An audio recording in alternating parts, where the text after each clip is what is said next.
था, वो चुपचाप काफी कुछ सह रहा था।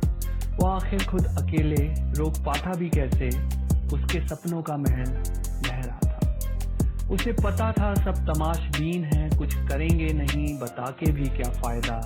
शोर बहुत करता है ये शहर भीड़ भाड़ वाला, इसलिए वो खुद चुप रह रहा था।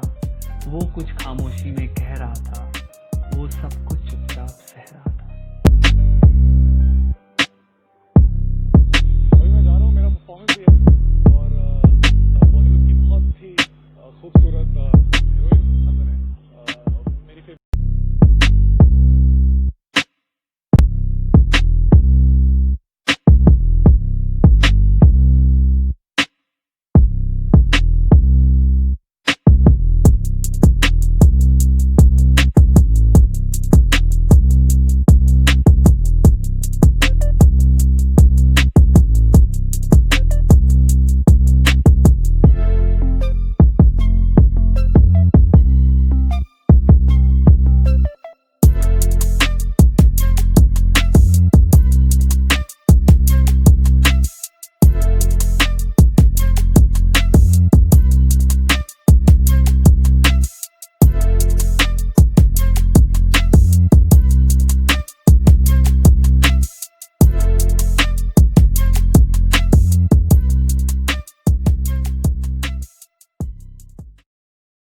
सब्सक्राइब करें शैरी टीवी को और प्रेस करें बेल आइकन के बटन को, ताकि हमारी हर लेटेस्ट अपडेट आप सब तक पहुंचती रहे।